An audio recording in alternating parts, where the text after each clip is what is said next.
നമസ്കാരം. Raf talk ഫുട്ബോളിലേക്ക് അവർക്കും സ്വാഗതം. ഇന്നലെ നമ്മുടെ കമൻറ്റ് ബോക്സിൽ ഒരു സുഹൃത്തിൻ്റെ കമൻറ്റ് ഉണ്ടായിരുന്നു.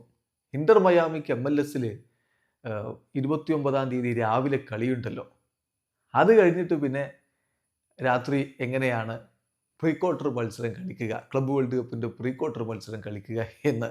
അത് ഉറപ്പായിരുന്നു ആ കളി പോസ്റ്റ്പോൺ ചെയ്യുമെന്ന്. യഥാർത്ഥത്തിൽ 28-ാം തീയതിയാണ് ആ കളി ഷെഡ്യൂൾ ചെയ്തിരുന്നത്. അത് നമുക്ക് ഇന്ത്യൻ സമയം പറയുമ്പോൾ 29-ാം തീയതി പുലർച്ചെ ആ മത്സരമാണ് ഇപ്പോൾ മാറ്റിവെച്ചിരിക്കുന്നത്. അതായത് ഇതിൽ നിന്ന് നമ്മൾ മനസ്സിലാക്കേണ്ട ഒരു കാര്യം, inter Miami FIFA club world കപ്പിൻ്റെ റൗണ്ട് ഓഫ് 16ലേക്ക് എത്തുമെന്ന് MLS അധികൃതർ പോലും വിശ്വസിച്ചിരുന്നില്ല എന്നാണ്. അല്ലെങ്കിൽ പിന്നെ അവർ ഈ ക്ലബ്ബ് വേൾഡ് കപ്പിൻ്റെ പ്രീ ക്വാർട്ടർ നടക്കുന്ന സമയത്ത് ഇന്റർ മയാമിക്ക് MLS മത്സരം ചാർട്ട് ചെയ്യില്ലല്ലോ. ആ ചാർട്ട് ചെയ്ത മത്സരം ക്ലബ്ബ് വേൾഡ് കപ്പ് ആരംഭിച്ചിട്ടും മാറ്റാതിരിക്കില്ലല്ലോ. അങ്ങനെ മാറ്റാതിരുന്നു.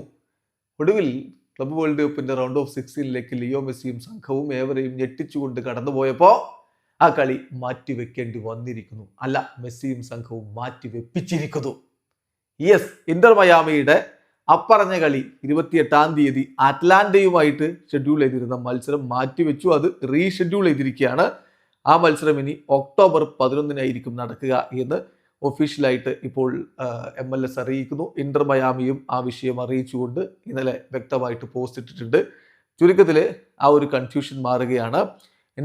അതിൽ ഇന്റർ മയാമിയുടെ ഒഫീഷ്യൽ സ്റ്റേറ്റ്മെന്റ് ഇങ്ങനെയാണ്: in light of inter Miami CF advancing to the FIFA club world cup round of 16, major league soccer has rescheduled the inter Miami CF versus Atlanta United match. നോക്കുക, അപ്പോൾ അടുത്ത റൗണ്ടിലേക്ക് കടക്കുമെന്ന് ഇവരാരും കരുതിയിരുന്നില്ല എന്ന് പോലും തോന്നിപ്പോകും. അങ്ങനെ കടന്നപ്പോൾ ഏതായാലും ഇപ്പോൾ ആ ഒരു മത്സരം മാറ്റിവെക്കാൻ തയ്യാറായിട്ടുണ്ട്. അപ്പോൾ ഇനി ഇന്റർ മയാമിയുടെ മത്സരം റൗണ്ട് ഓഫ് 16 അത് PSG-ക്കെതിരെയാണ്.